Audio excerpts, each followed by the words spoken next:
We've never spoken about the avalanche that you survived. And that's sort of when my internal life really started to unravel. You really shouldn't be sitting here today. I was mad that I was dying, and yet at the same time, my external life started to amplify until there was this tension between the two, where the person that I was or thought I was inside and the person that the world saw were so different that they broke. I became, and still am, the only American to summit an 8,000-meter peak in winter. Cory Richards is an explorer and photographer, capturing the world's extremes while sharing his journey of mental health and growth.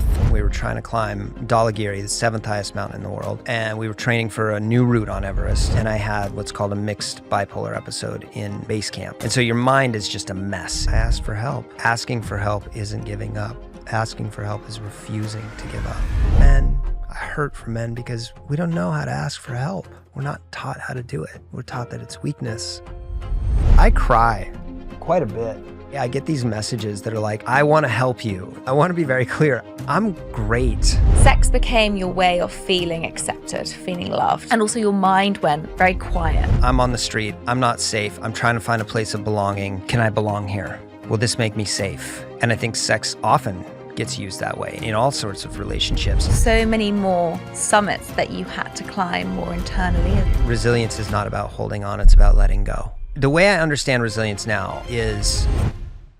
Firstly, I want to say thank you to tuning in and listening to the show. It means a huge amount.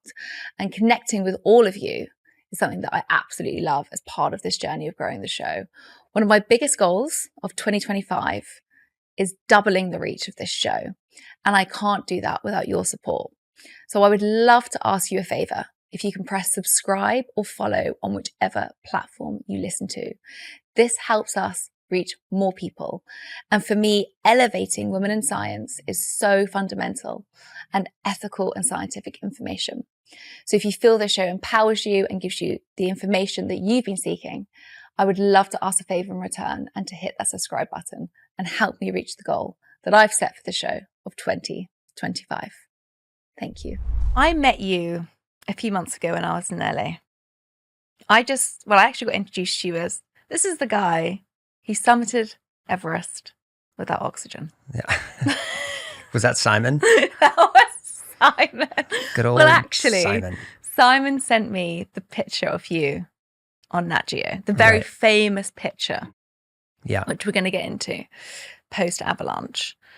And we met, and we vibed, and we spoke for hours about so many dimensions of life. And you kept saying, I want you to read my book. Yeah. I want you to read my book. And I got to know you before reading your book, before I just got to know Cory. It's a good thing. Right? Yeah. We've never spoken about Everest. I never do. Right. We've never spoken about the avalanche that you survived. But we spoke about, I guess, who I know now sitting in front of me. So it was, for me personally, really interesting going through your life and reading The Colour of Everything, your memoir. I feel so connected to you, having known you before reading that book. And I'm really happy I got to know you and you didn't just sit here today and I just read your book and didn't know who you are, because I felt you reading that. It was, I have to say, one of the hardest books I think I've read. I had to take a lot of breaks. I got very drawn in. You write beautifully. You're very vulnerable. But there's a lot of messiness. Oh, there's a lot. Right? Yeah. There's a lot of messiness in there. And it was interesting. I sat there and I thought, I've never even asked him why he climbed Everest. I never even asked him about the avalanche, because we ended up going to such different conversations. And then your birthday was only a couple of weeks ago. And I know you were in Austria, having time for yourself. And I thought, do you know what? I've read the book. I know Cory, but I actually just want to ask him now that next year around the sun, your 44th birthday, who is Cory Richards sat here today? It's a beautiful question. As you know, 44 is a big year for me. And I don't know why I know that. I used to say I'm closeted woo-woo. I'm just fully out now. But I've told this to you before. I like believing in magic. And I know that there's there's something special about this year. Who I am, I think, arrived really at the end of 43. I had an experience where, quite literally, the somatic experience in my body felt like my spine straightened. And it was more solid. And something inside of me literally became more open and more full at the same time. I feel who I am now as I put out the book. I left climbing, I left photography, and I did this whole peel back of identity. And in that, I've started to really discover the totality of myself. So who I am now is somebody who is more embodied than I've ever been, meaning that the disconnect between my mind, my body, and my heart feels more fused. I live much more in alignment with my integrity, my values. That's not to say I don't completely blow it sometimes. I do. But I'm also somebody who now is just leaning into community love and leaning into creativity. I think I felt stifled for years around sort of being pigeonholed in these ways. And now I feel, as you know, there's an expansiveness that's happening, an expansion that's really exciting and really fun. So I just feel more myself. It's kind of weird to say it, but I just feel like me for the first time, like truly me. Like all your layers have kind of been ripped off, and there's Cory. Yeah. Beneath it, like a Russian doll, where we're just taking all the pieces out. I mean, it's interesting, right? Because I've mentioned about Everest, and you're an incredible climber. The thing is, when I read that book, I felt that there were so many more summits that you had to climb more internally than externally, things that you've ever done. And in the 5 questions you said, which is the pre-interview for the Compassionate Cure, you said, well, I don't want to sound arrogant, but Everest actually wasn't that hard. I mean, you climbed it without oxygen, just to for people that have no context of this. And yet, obviously, that's incredibly hard. And I read that book today with lots of breaks. It was beautiful, messy, rich, raw. And then as I finished the book, I got up to make my lunch, and it was like a metaphor. My eggs that I went to crack just cracked all on the floor. Yeah. I sent you a video, and you wrote back and you said, eggs broken, life spilled, mess is everywhere. Mess is where the magic is, the color of everything. I thought a haiku was appropriate. In that writing that book, The Color of Everything, yes, you talk about your incredible adventures. Yes, you talk about the avalanche that I want to get onto, because I've never actually asked you that question. But you put yourself in such extreme situations. So I've never asked that question, but what was it the day when Cory woke up and said, I'm going to go and climb Everest without oxygen?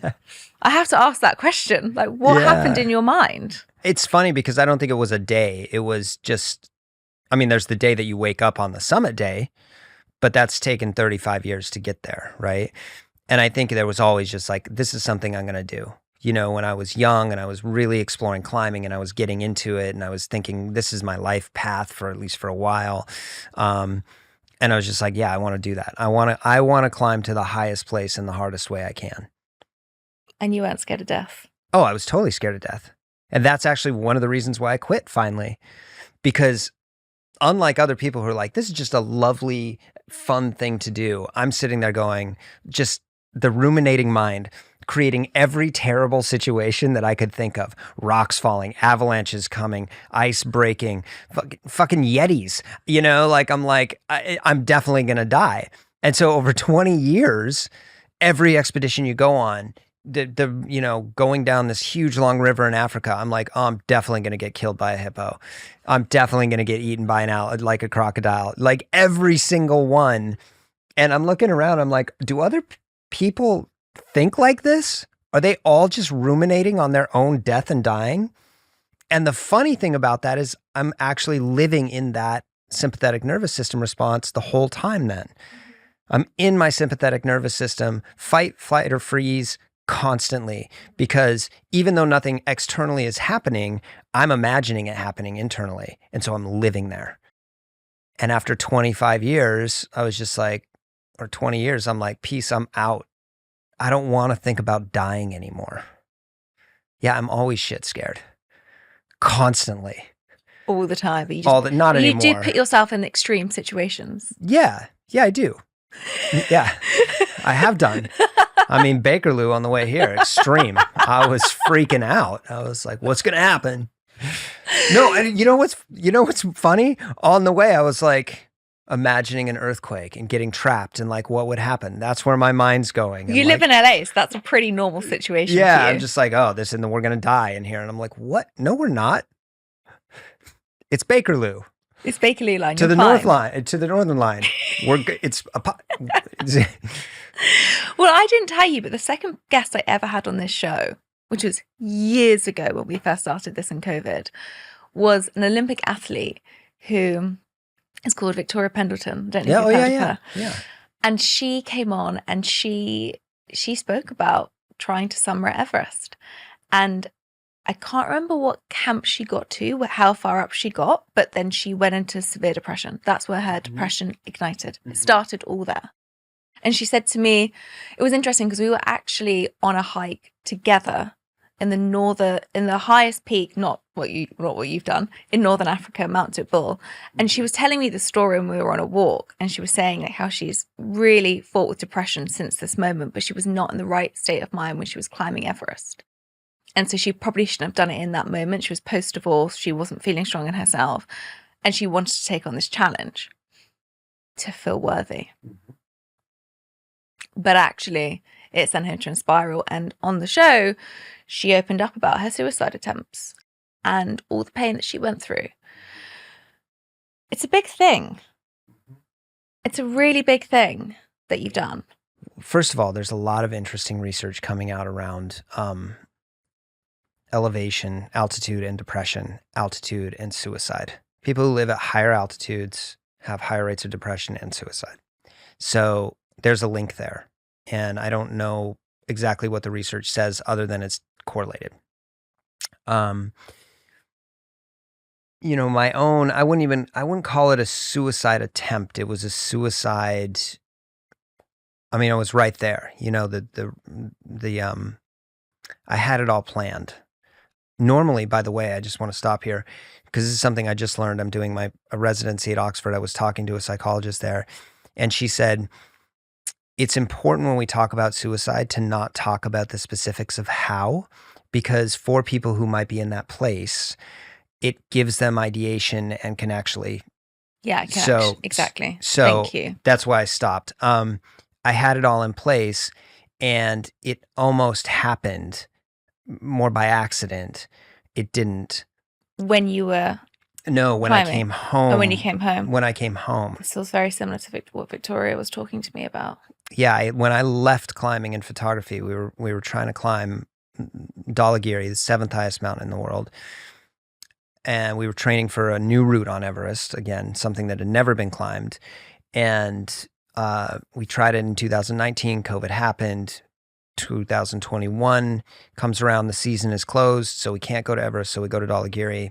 And I had what's called a mixed bipolar episode in base camp, and that's where hypomania or mania overlap with severe like suicidal depression.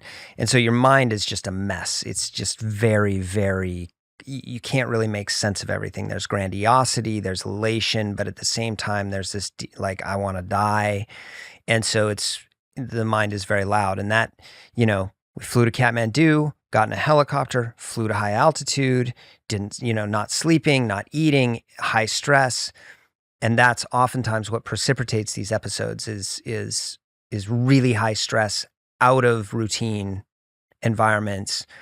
So I have this episode, I leave the expedition, which is hundreds of thousands of dollars. I go home, and then there's sort of this accusation around that I wasn't taking responsibility, and this really hard email came in, and I was just like, well, fuck it. I hate everything right now. I don't want to keep doing this. And it wasn't the first time that I had had suicidal ideation. It wasn't the first time that I had played with the idea, but it was the first time that I was on the precipice. And What pulled you out? I asked for help. I think that's how there's a quote at the beginning of that chapter from The Boy, the Mole, the Fox, and the Horse. And it says, asking for help isn't giving up. Asking for help is refusing to give up. It's one of the most courageous things one can do, in my opinion. What was the hardest chapter for you in that book to write? Ooh, the hardest chapter, honestly, was I forget if it's 31, but it was losing my job, sort of losing my job at National Geographic. I think it's chapter 31. It is, I've just checked. Yeah. And it was the hardest to write because it forced me into confrontation with things that I didn't know, and then had to acknowledge. And it's all about, ties back to intimacy in some ways. It's about the male-female dynamic, my understanding of it, what I didn't understand, how I perceive it now, the complications in communicating about it, the language we use. But essentially, I'll just tell you, because it's in the book, there's nothing, it's sort of the height of Me Too. There was an anonymous accusation made about me at National Geographic. And to give people context, I don't want to say they were innocuous because they're not, but the events that happened, one was a bad joke at a party, a joke of sexual nature, and then another, and I don't remember either of these, not an excuse, I'm just statement of fact. The other was I walked into a party and I walked up behind a group of friends and I slapped somebody on the butt, right? The accusation came in, and because of the nature of culture at that time, and rightfully so, I was sort of blacklisted for a while there was this big investigation done and all these people were being interviewed about me and behavior and things like that. And of course, eventually it was all cleared, right? But by the time that was done, it was clear to me too that there was kind of no going back, even though they're like, of course, you can come work for us again. But as I was writing the book, I really dug into that topic. And I realized I had a lot of anger, a lot of confusion, a lot of shame, and a lot of disappointment, specifically around being a man, what that means, how I had misunderstood, where I had made mistakes, and the ownership of that was really, really, really challenging. Iron is one of the most common deficiencies that I see in clinic, especially in women. And it's not just about feeling tired. Low iron can impact your energy, your focus, your mood, and even your immune system. It's something we really need to be aware of, because if left untreated, iron deficiency can become very serious. Now, UK data shows that around 20 to 35% of women aged 18 to 50 do not meet the recommended dietary guidelines for iron intake. And if you're pregnant, menstruating, or following a vegetarian or vegan diet, your needs are even higher, and therefore you're more at risk. So that's why I often recommend Spartone. Now, this is a naturally sourced iron-rich water that comes from the Welsh Hills. It contains ferrous iron, the most absorbable form, with studies showing up to 40% absorption. So your body can actually use what it takes in. Now, it's also incredibly gentle. It's one natural ingredient, there's no harsh tablets, and there's no digestive issues. I use it myself, and it is my go-to in clinic. You can pick up Spartone at Boots, and if you've been feeling low on energy, it's absolutely worth checking in on your iron with your doctor or GP. What was it that you came to? I know you read quite a specific book that helped you on that journey. Well, the first book that I read that really shifted my whole perspective was The Will to Change by Bell Hooks. And I might get emotional because what she does so brilliantly is she opens by explaining where the perpetuation of patriarchy comes from. And it's her words, and I'm going to slaughter the quote, is basically the first act of violence in patriarchy is against men. When we castrate them from their fullest emotional selves, and we thrust highly emotional little beings into a state of stoicism that they're not equipped for. And then culture and society compounds that. She does not excuse the abuses that results in. But the reason that was so impactful is because it felt like, oh, I'm also being seen in this book. And what that did is it allowed me to open myself. By being validated, I was allowed to open myself to the realities of the world I inhabit in the body that I inhabit, and start to address some of the shame that I felt around that, and really understand what women go through in a more meaningful way. And then I started apologizing to a lot of people, specifically, first and foremost, my mom, and yeah, that was the hardest to write because I didn't get it. And the first drafts of that chapter were terrible. They were still angry. They were still kind of victim-y. They were still, and I just kept reading and I kept reading and I kept reading.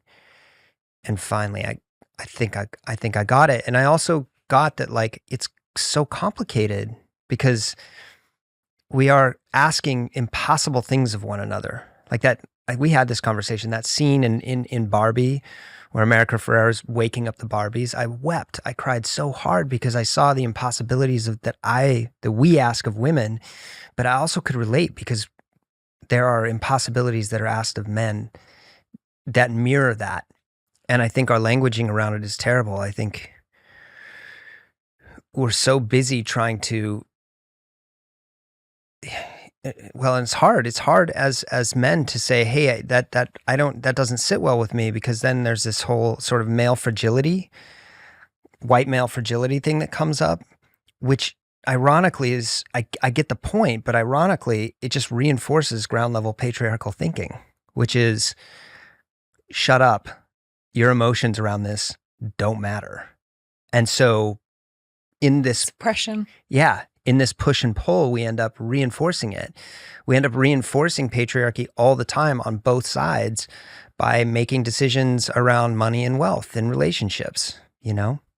Women date, and this is Scott Galloway, women date horizontally and up, men date horizontally and down. And most women want to be with a man who makes as much, if not more than them. And in that decision, now granted, there's all sorts of cultural pressures, societal considerations, and especially as women start to have children. But as that decision is made, the implication is that, for men, is that in order to have the desirable partner, money is my main course of action. And when we do that, we reinforce it all. How have you thought about this now going into your 44th year? Now you've got this understanding in your mind. Right. How are you now looking at intimacy then? And how are you now looking at women? With wider eyes, with clearer vision. And I know that's a little bit sort of, that's not direct. How do I look at women? Again, Bell Hooks says it's not always about equality. It's about a world in which there's a mutual understanding of one another, because men and women aren't equal. It's the things that the sort of the gender roles, these antiquated ideas of gender that keep us trapped. And so I try to look beyond those. And I try to check myself when I see myself engaging in this capitalistic endeavor to be bigger, better, faster, more, to have the beautiful partner, so that, because we know that doesn't actually lead to any sort of happiness. It leads to an initial sensation of safety, but that's not long-term partnership and intimacy. So I'm looking more at it. It's a really good question. I just look at love differently. Choose from the heart. Always just choose from the heart, because that's what persists. And if the heart isn't enough or not right, then that's the answer. But if it's the external pressures, then it's not going to lead you anywhere. I look at women as, because I am, heterosexual, I'm straight, my greatest guide and teacher, because I know what it is to be a man. I don't know what it is to be a woman. There's a part in your chapter where you talk about, we actually ended up having this conversation when we first met, And I didn't realize it was so deep in your book, which is interesting to me now, where you make this reflection of saying, this is how it must feel like to be a woman. Yeah. Where you decide, you said in the first 5 questions, let me just go back, that people who haven't heard that you struggled with intimacy, that's kind of been your hardest place of resistance. There's a chapter where you talk about love. I would kind of say a bit like a sex addict you kind of went through. Oh, for sure. Can I say that? Yeah. Sex became your way of feeling accepted, feeling loved, feeling Connected. cared for, right? Yeah. Valued. And also your mind went very quiet when you first started having sex. For you, it was like this amazing escapism, which makes a lot of sense when I read that. You know, I think that that's something where, you know, when you are connected, you don't think of anything else, right? That is the joy of sex. Yeah. Yeah. And then you wanted to explore it further. You wanted to push the boundaries, which is a lot about this book. It's like you pushing boundaries. Like that is Cory, I think, at the heart of it, right? That's you. You're like pushing, how far can I take something? Sex, that was very relevant. And so you decided to sleep with a man. There was a moment, there was an evening where you were staying on someone's sofa and he turned around to you and you explored it. And it was so interesting because there was a moment in that chapter that I read where you were like, this is how it must feel like to be a woman. Because you weren't sure if you were enjoying it. Yeah. So, and the context of this, so everybody knows, is that it's chapter 8. I was institutionalized at this point, and I had run away. So I was on the run. People were looking for me. I'd been out on the street for a couple weeks at this point. I met this guy. He was 19, I was 15, and he's like, "You can stay with me." And so I ended up kind of squatting in his apartment for a while. And there was a point, and he was gay, and there was this point where I knew that there was this tension. And I had always been curious about sex and sexuality. And I feel very rooted in my predominantly heterosexual sort of makeup. But I was curious, and it was complicated. But to your point, because there was a weird power dynamic there, right? Like, I'm on the street, I'm not safe, I'm trying to find a place of belonging. Can I belong here? Will this make me safe? And I think sex often gets used that way in all sorts of relationships. But that idea that I don't really want this, but I feel like I kind of have to because I've started and I've at least offered some sort of like intrigue. And so I don't want to do this, but I'm going to do it anyway. And it's one of the most awful feelings in the world. And in writing that chapter, I was like, oh shit, this is how women feel quite often, I imagine, as they're growing up, as they're discovering sexuality. And this is terrible. And then I started thinking, how many times have I been in that situation where they actually maybe didn't want to do this with me, and they didn't have the words or didn't feel comfortable saying, you know, I want to stop. And that was really confronting because I've never in any way been forceful, but understanding the other side of it. And like that it doesn't require force to feel like there's a boundary violation happening. And at the same time, like, I'll put it in the context with Ryan, was like, I didn't give him that information. So all the information he had to go on was that I was there and willing. And that's where it gets really complicated because the information that he's working with is this is okay. The internal experience that I'm having is this isn't okay. But I'm not giving him that information. So that's where consent gets really, really awkward. To make it more complicated, when I went back to the treatment facility after that and I told the therapist what had happened, they sort of overlaid this sexual assault, you know, statutory rape? Where Statutory, I haven't heard of that. Well, like where sex between an adult and a minor is considered rape. Oh, right. Okay. Yeah. And so there was this sort of overlay of trauma. And I'm not saying it wasn't traumatic. I'm not saying it didn't change my sexual trajectory. I'm just saying I was there for it felt really awkward about it, didn't know how to voice it, and it still happened. And then I went back to it, trying to just like feel belonging and connection and value. Well, I also guess when you're that young, you don't have the emotional awareness to be able to speak about your emotions freely. I mean, at 16, I didn't have the immaturity to be able to express it. And I guess, you know, there's an interesting line that you say about Everest, where you say, I became the story people wanted from me. I kept climbing because I didn't know who I was if I stopped. Kind of relates to this moment. Yeah, exactly. You know, you're doing this because you want somebody to accept you and feel worthy. If you stand up at 16 and say, I don't know if I like this. Yeah. Are you worthy? Are you worthy? And because our main drive in all of this is to survive, right? Because we're social beings. So we look for ways to belong. Belonging gives us security and safety. And so to stand up and say, no, I don't like this, is in some ways threatening that survival on a very deep level. Not consciously. It's just saying, well, I'm going to be rejected. And rejection from a social construct is what we fear absolutely the most. I've watched the science of adaptogens grow personally over the last few years, and I've become more curious in their role in nervous system support, focus, and resilience, because adaptogens basically buffer the cortisol that gives us that stress and anxiety.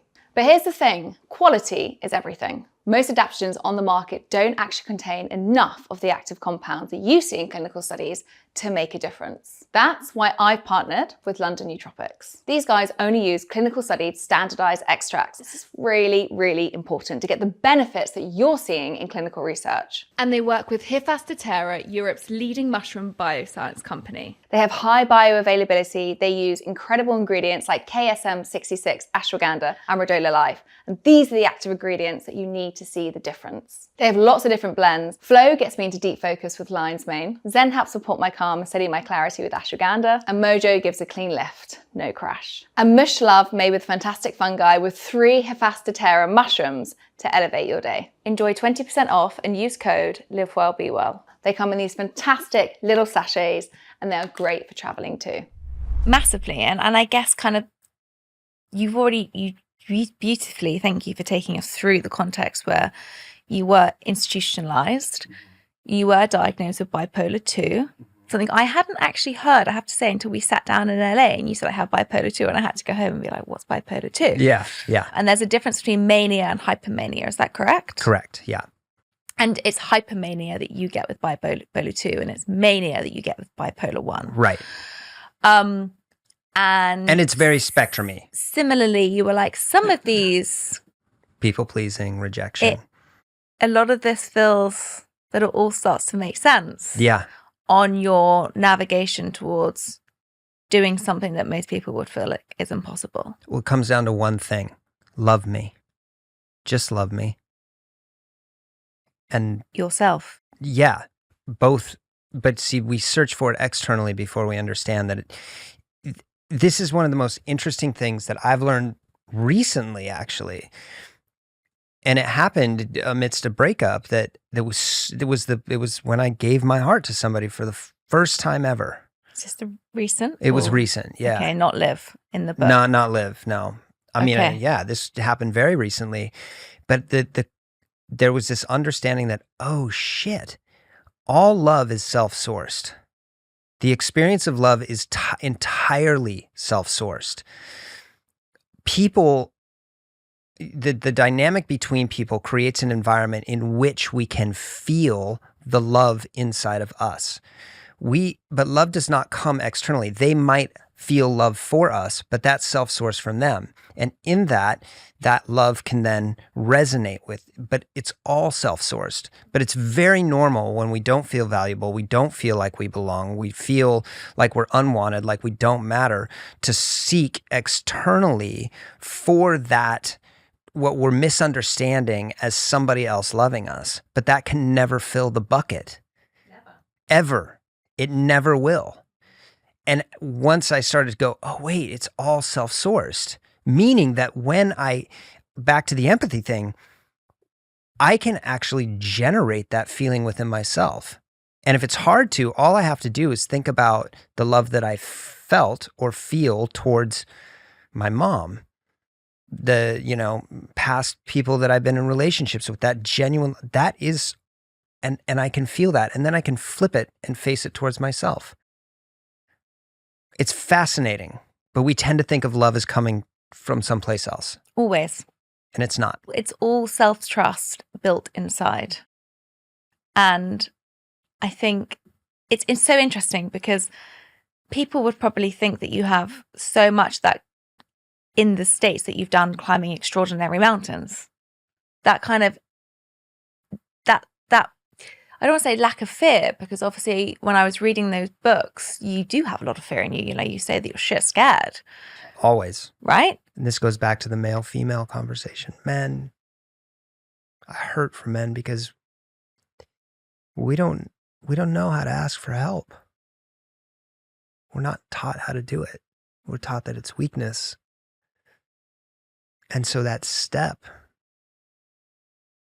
Simon said something. So it's funny too. I want to just stop because I cry quite a bit. I love that. And people listen to these podcasts and they hear about the trauma and like these crazy, institutionalized being homeless. And then they're like, are you okay? I get these messages that are like, I want to help you. I want to be very clear. I'm great. Crying and talking about these things, I'm just touching what it feels like. It's not like I want people to know I'm not in crisis. You know what I mean? I'm actually really glad you said that, because I didn't want to bring it up, but there was parts when I was looking at the comments under Simon Sinek, just so people can understand who we're talking about here, and Rich Roll. Yeah. And they were like, is he okay? Right. Like, Rich, you were like a therapist. And it kind of made me sad, because I thought, you're not, I know you personally right now in this moment. Yeah. As a friend. Yeah. And I know that you're in a good space. Yeah. And it made me kind of want to think, is it that people are uncomfortable seeing the messiness and vulnerability? And even watching, Rich Roll say, I read the book and it was, you could see that he was trying to digest everything in it, similarly to how I started it, right? Yeah. I even reflected on myself after I'd read that and was like, why do I feel so uncomfortable reading these parts? But also, why can't I stop? It's like a train wreck. You don't want to look away. Yes. It's a messy train wreck. Yeah. How did you get to that? Like, so the reason why I say this is because it's amazing for men to watch this and see the raw, beautiful messiness. That's how I got to know you so quickly, right? You were just like, it's all about the messiness, Sarah. And we just got straight in. Yeah. The moment we met, right? So men will be watching this, seeing, the beautiful colors of all the emotions that come out of who Cory is. Who Cory is sat here is the Cory I know off mic, which is the beauty of this conversation, by the way. Right. How did you get to the strength of being like that and being vulnerable and writing so openly without going, oh, fuck, this is going out to the world? Well, there were moments of, oh, fuck, this is going out to the world. And I'll also say this, that it's very, because I've done it both ways, I've always just been, I don't hide well. There are certain things that I've hidden well, and they're very, very deep, but even those now I don't. So it's like muscle memory. It's a practice. But there are people, and I have been one of those people, that overshare in order to hijack intimacy and connection, right? So they'll give everything, like right out of the gate. And what that does is it creates a false sense of connection. And trust, I guess. And trust, right? So it's very and they might say exactly the same thing as they say when it's coming from a deeply authentic place of just security.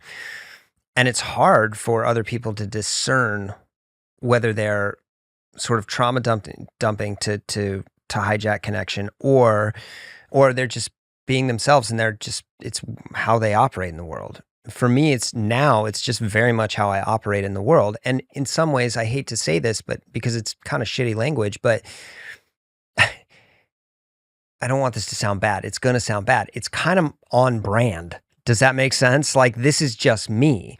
But my hope was always that the person people read about in the book would be the person that they met, that there would not be this separation, right? Because that's honesty. And I think the value in telling stories, the value in being as open about the mess as the accomplishment, is it helps other people feel less alone in their own mess. When you offer your mess, not from a place of poor me, look what happened, but this is complicated. Life is crazy. These are some of the reasons we do the things we do. It's not okay to do those things, but it's okay that we're messy. When we do that, the wholeness of a human comes into focus, and it allows others to relax into their wholeness. And so the reason I'm so passionate about sharing the mess is because we live in a culture of hyper comparison and perfectionism. Perfectionism. You look at it on optimization across all social media platforms. Look at the best piece of me. And it makes us think that these incredible people are not deeply, I don't want to say even flawed, just human. And so for me, the whole thing is just, it's fucking messy. It's messy and it's okay. And that's sort of the compassion component. I find it crazy that I sit here with you after knowing you and still haven't asked you this question. Yeah. I've watched your film twice, Cold. Yeah. And this didn't happen up Everest. I'm not going to be able to pronounce it. Can you? Gasherbrum. Gasherbrum 2. 2. Yeah. Now, for context, 8,000 meters. Your dad, who was also an experienced climber, told you one day that people just don't survive avalanches. Not big ones. Not big ones. Yeah. I am going to ruin the film because we're going to talk about it. Yeah. But I did show my parents this. Simon showed me this film first, and then I went to show my parents it. And my mum's reaction when the avalanche hit you coming down from the summit was, oh my God, he's died. Didn't know I was going to speak to you. And then I watched her reaction to see that you were alive. Yeah. And she was amazed. You really shouldn't be sitting here today. Don't shit on me. You're like a cat with 9 lives. I'm a cat. I'm a bit of a cat. Tell me about this. Well, it was the most famous picture on National Geographic magazine. But tell me about that moment. So, quick context, real quick for people. There's 14 8,000 meter peaks on the planet. 9 are in India, Nepal, Tibet, 1 in India, and then 5 that are in Pakistan. And after all of them had been climbed in the 80s, the Polish started going back to them in the winter to try to climb the highest peaks in the winter for whatever reason. Seems questionable. But all of the ones in the south had been climbed, but the 5 in Pakistan had not by 2010. And so 16 expeditions, 26 years had tried. We went to Gasherbrum 2, myself and 2 other climbers, Simone Moro and Dennis Rubko, and we did the first winter ascent. And we summited on February 2nd. And I didn't know this at the time, but I became and still am the only American to summit an 8,000 meter peak in winter. And we threaded this very narrow weather window, about 12 hours, where the jet stream moved off the top of the peaks just enough that we could get up. And then it closed back in, and as we were descending, the storm got bigger, and the mountain got hit by quite a big storm. And we made it back down to Camp 1 on February 3rd, 2011. And on February 4th, we woke up, we started to go down this massive glacial valley, and now you've got several feet of snow that has blanketed the sides. There's heavy winds, which creates very hazardous avalanche conditions, and we got hit by a massive avalanche. Now, it's impossible to know how big it really was, right? Because we're in what's called the deposit zone. So we're actually on pretty flat ground. And as soon as the snow hits flat ground, it slows down. But also what happens in these big avalanches is they create an air blast that moves out in front of them. And so it's quite likely that what through us and what buried us or partially buried us was... You have to go under it, right? Well, you go under the side of the mountain, but then as the snow comes down and it pushes that air out in front of it, that air is enough to snap full-grown trees in half. It's very powerful. And so looking back, my belief is that what picked us up and threw us about 500 feet across flat ground is that it was mostly the air blast and big chunks of ice. So I just remember hearing it. I remember watching Simone in front of me, and he's in waist deep snow and just trying to move and feeling so uncomfortable because I knew from when we had come up that there was a lot of avalanche debris in this area. And I heard it, and I looked over my right shoulder, and then I saw it. And it was just this huge cloud coming towards us. And I said, somebody said avalanche, somebody said run. And I always make the joke on stage that like, yeah, try running and, waist deep snow. It doesn't. And then it just picked us up. And then it gets very chaotic and loud and somehow silent and timeless, and I remember just being fucking furious. I was so mad. I was mad that I was dying, and I was mad that I had done this, and I was just angry. The primary emotion was not loss or even fear anymore. It was just pure rage. You put yourself there. I put myself there, things that I was ashamed of. I was just angry. And then I kind of just was like, well, sort of resignation. And then right at the last moment, I threw myself sort of in the best way I could, because you're very much weightless, but what's happening is your body's getting sucked into the snow. The weight of your body is pulling you down. And you never know how you're going to end up buried. You could end up buried, vertically with your head down if that happens. And people think, well, you just move around. You can't move. The snow is packed. You're packed in. And then slowly what happens is you start to breathe if you're packed and you can't move. And you'll create basically a shield of ice around your face, and then the air will just run out. Suffocate to death. Yeah. And so I ended up mostly buried with my head and one arm out of the snow. And my first thought was, well, yeah, like they're dead. And I was horrified. I mean, the calculations going on in my head were so fast. Okay, I have to move as fast as I can before my body heat starts to freeze me in place. So I start moving, and then I'm like, I'm going to have to, I remember thinking, I have to get my knife. I'm going to pull the rope as far as I can, and I'll dig to where but I'm not going to be able to get them out in time because I don't have a shovel. And so I start to move, and then I heard Simone, who's got a very distinct voice. Have I ever done that for you?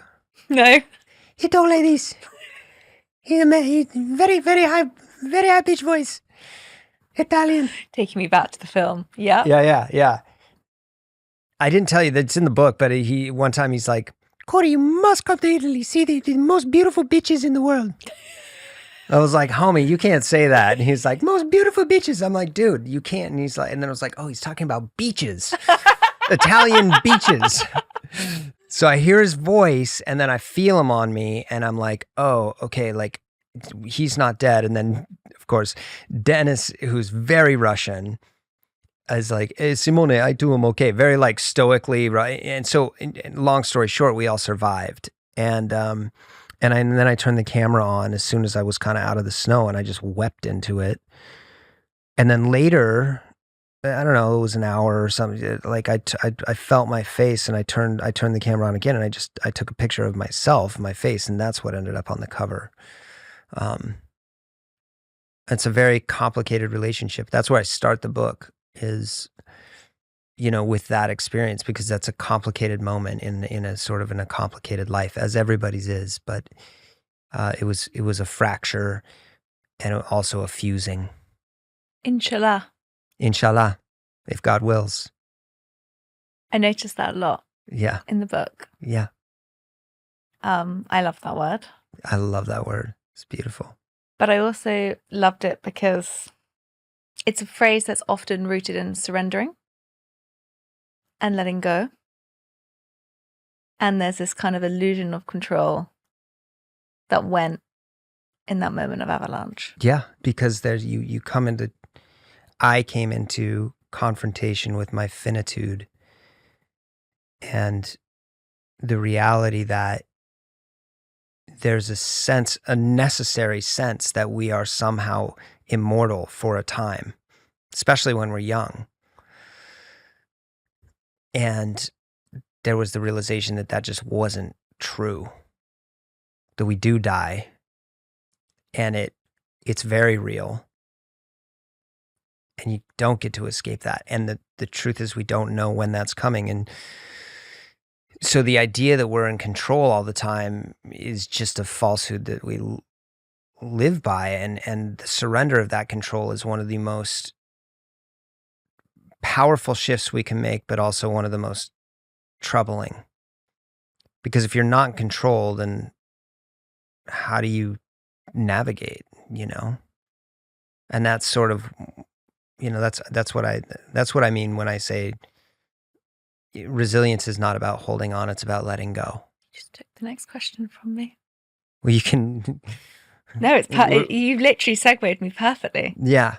Because it was interesting. That was a really prominent word that kept coming up, especially in that chapter. And I've used that word a lot, inshallah. And I resonate with it quite a lot. Thought that I'm very religious, but there's just something about that term. And for me, it felt that became your kind of companion.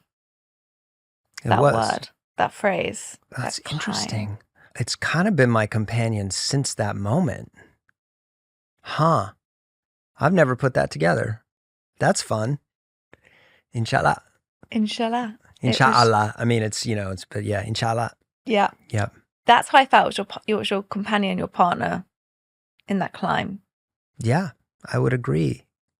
And I would say too that like the more I lean into that, if God wills, and I'm not religious either, but I believe very strongly in God, but I'm very careful with that word because it has a lot of meaning. It has a lot of meaning. But yeah, what I'm learning anyway, what I've found is that when you relax, and it's sort of it's a somatic experience, when you relax into the flow of what's happening around you, there's an immediate nervous system decompression. It's almost as if your soul, if you want to call it that, takes a breath. And it's also scary. There's a Trungpa quote that says, Trungpa Rinpoche was one of the people who, he started Naropa University in Boulder, Colorado. He says, the bad news is you're falling. The good news is there's no bottom. And it's like, it's scary to let go. To really let go. That's part of why love is so scary, because you are letting go. And we're not evolutionarily wired that way. No, we're evolutionarily wired to survive. Survival. That's where we live most of our. And survival is not letting go. It's. Do you think that's what you learned the most? From that? From the Avalanche, or from some of the hardest climbs you've done? I didn't learn them from the climbs. I learned it afterwards in sort of a examination of my life. Like, actually, I was not very resilient. I was very good at survival. But which you can see very clearly, because I wasn't living in a values-based system. It was survival mechanisms, survival adaptations, ways to, and that some of those were very, very beneficial and very positive and really, really generative. And at the same time, they weren't underwritten by my values. Which are? You want me to list some of them? Yeah. Sure. Great. Let's do it. What are your values? Empathy, honesty, compassion, curiosity, a willingness to be not right. I'm trying to think of single words. I mean, above all, I value, my values are love and acting with love and leading with love as much as I can. That doesn't mean it's always the case, right? And I mean, integrity, right? Which means living in alignment with your values. And that can be very hard. And that's what I would say I lacked a lot of the time, because survival is not, it doesn't demand integrity at all. The only thing there is survive, survive, survive, survive. And as is evidenced by so much in the world, when we live in survival mode, we will discard pretty much everything and everyone aside from those closest to us. And even then, people will cast those special things aside in order to survive. And the world asks that of us right now, which is one of the reasons why I sort of see what's going on in the world as a survival versus resilience question, because with social media, with the 24-hour news cycle, with everything going on, we are constantly told that we are under threat, right? We believe that we are under threat, when in truth, 99.9% of the time, we are not. We're not under threat. And so that nervous system response is survival, survival, survival, survival. And the way I say it is that everybody believes they're getting chased by a bear in the woods, but there's no bear there. The bear is in the woods, but it's not right behind you. And the more we can calm that and regulate and go, wait, the only bear that's here is the one I'm carrying on my back. And I can just set that bear down and it's not that scary. But yeah, so when we're living in that system, then we see decisions and policy and all of these things being made out of a sympathetic nervous system response that is just reactionary, because survival is reaction, resilience is response. And so part of it is the fabric of society and culture that's telling us that we're all fucked, everything is messed up, and we should all be really scared. I think that's how most people feel right now. I agree. And the truth is that it's not to diminish the very real social issues that we're facing. We're watching things get gutted that shouldn't be. We are watching in some ways a very catastrophic or cataclysmic change, cultural shift. But the net reality of what's going on is things are actually pretty okay. That doesn't mean, like, look, I'm not saying everything's okay in Gaza. That's not what I'm saying.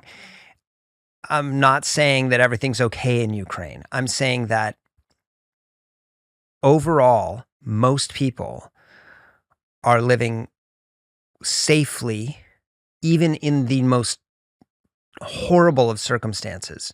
If we go back to that moment by moment level, we actually have the capacity to reset our nervous systems. And in doing that, we can become more resilient and step out of survival. We can think, we're back in our prefrontal cortex. We're no longer hijacked in our amygdala and our prefrontal cortex is offline. We can think rationally, but it takes an awareness to say, wait a minute, is everything really fucked? This comes from a man who loves to live on the edge. Yeah, sorry, that was a very long answer. No, because it ties into so many of these contexts that we've spoken about a lot off mic, which I loved your analogy of the resilience letting go, because we think about it, grit holding on. And I'm sure everyone says to you, gosh, Cory, you must have so much resilience to summit Everest without an oxygen, to do, how many have you summited? How many mountains? Well, mountains, I don't know, but Everest twice, once without oxygen, the second time very close. I put it on at the third step, which is very, very high. The 14,000 or the 8,000 meter peaks, I've only done Gasherbrum 2, Lhotse, and Everest. Sorry, only. Yeah, gosh. but I mean, there's so Only many more three. talented. There's so many more talented climbers who have done them all, and I mean, No, you can't. You cannot compare yourself in that way. It's an incredible achievement to have done what you've done. So many people will look up to the resilience that you've done, and that's why I think it's really important of how you define resilience. You know, everyone has their own understanding of what certain words mean to them. And for you, resilience is one that I think many people will turn to want to know what it means to you. Yeah. And you explained to me, and you just did a minute ago, that it's about letting go. And so much of the book, when I was reading it, was about you trying to escape all of the messiness, all of the madness that was in your mind, that was going on. The noise, the constant noise.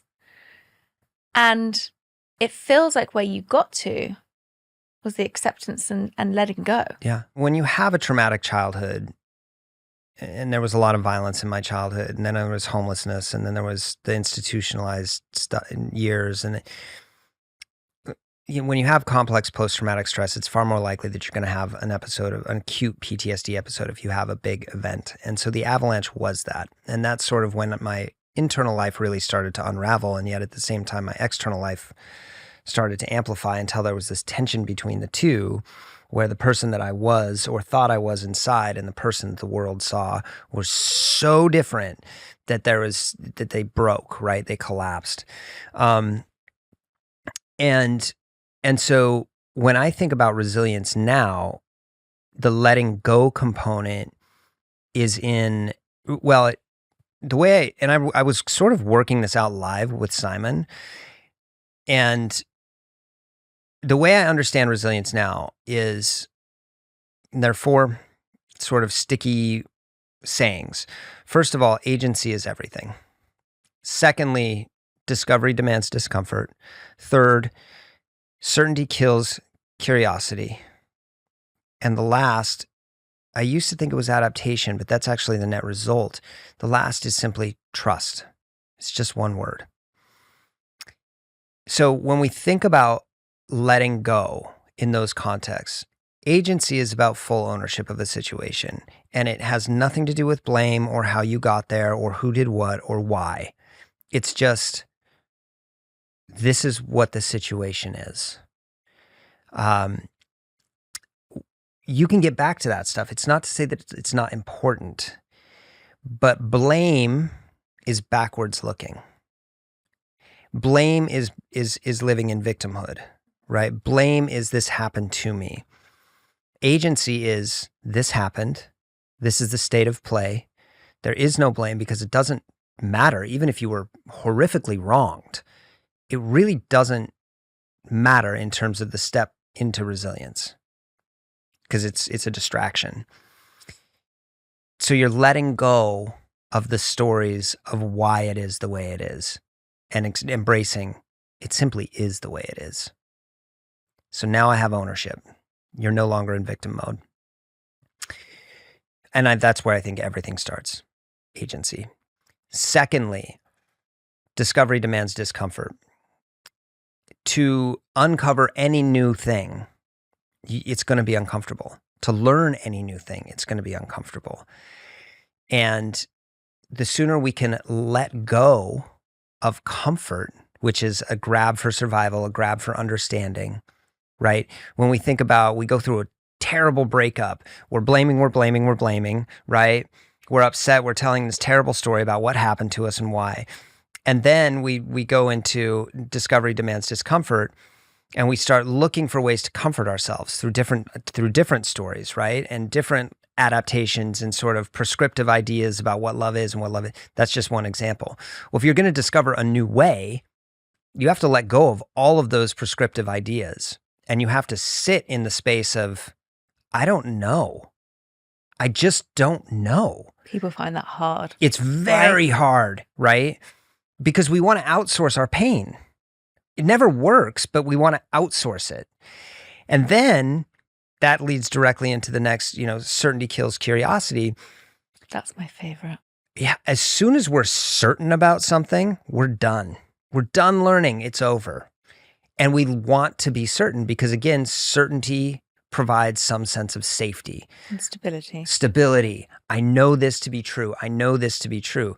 The more you can let go of your certainties about everything, about the black and the white and the this and that, all of a sudden you're invited into curiosity, and then you see it's working backwards, and then you get to discover, and then you're taking more agency. So it's a virtuous circle. And then the last one is just trust, because you don't know where you're going. And as soon as you just trust that the outcome is going to be exactly as it's meant to be, there is no right and wrong in this. Trust is the complete surrender to it. Doesn't mean you don't try to do things. It doesn't mean you don't have some sort of steadfast pursuit of something that you feel strongly about. It just means you just trust the process. That's what leads to the adaptation. All of that is underwritten by your values. When you know your values, when you can state them, then every single step along the way, you're clear on, is this the right, am I in the right, not right, am I in the most generative place, authentic place in this process? So at every step you're letting go. And I love that when we spoke about this before, when you told me this analogy at 1 a.m., wherever we were. I think we were in my house. No, we were in the roof gardens. I think it's when you were in London. Oh, that's right. Do you remember? Yeah. And I said self-trust. And yes. Like there's something about putting self in part of that trust, because I think we can trust. But I think what so many of us lose is the self-trust within us. That's such a deep part of it. And I would go back to like similar to love. Trust is all self-sourced. That leads me on to compassion. I can't not have this conversation Well, without having this in. You know, I love it. So you wrote, you can't bypass the fuck you on the road to forgiveness. Yeah. I really felt that. Yeah. You can't bypass the fuck you on the way to forgiveness. Compassion is where my work sits. Self-compassion. It's something that for me has been my own journey. It would be something that has probably been my biggest life lesson, to turn self-criticism into self-compassion and to really understand what that meant. Because for a very long time, it felt very monk-like-ish to me. The concept felt so far.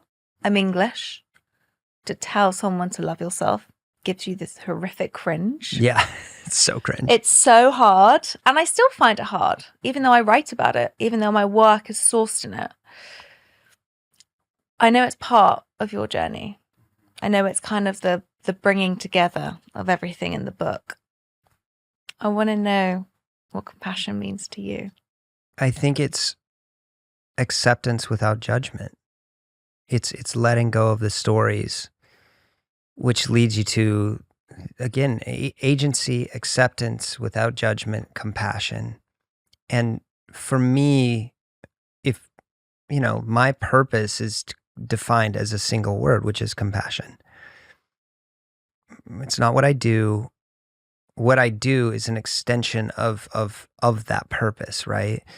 And so compassion to me is about sharing ourselves generously so that we can be reflected back in the world and understand that we aren't fundamentally flawed, we're human.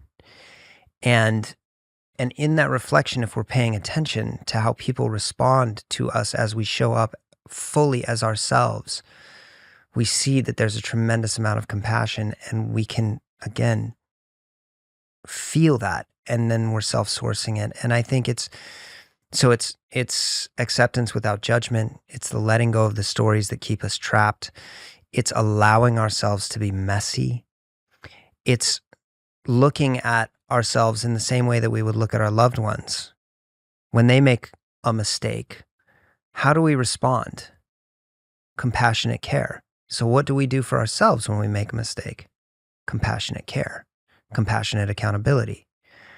But more than anything, it's a sense in me of an ever expanding capacity to love without condition or want. That doesn't mean you're going to be in a relationship with this person. It doesn't mean you have to even be close to somebody.